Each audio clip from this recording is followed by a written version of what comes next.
Щоденна думка життя номер 181. Життя – це логіка роздумів, це думка, а згодом це слово.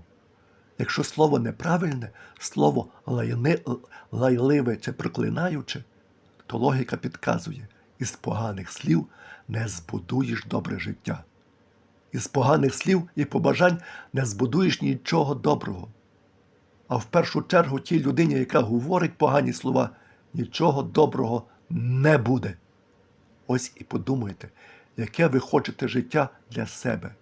Із лайкою, і прокльонами, і поганими побажаннями. Це проста логіка.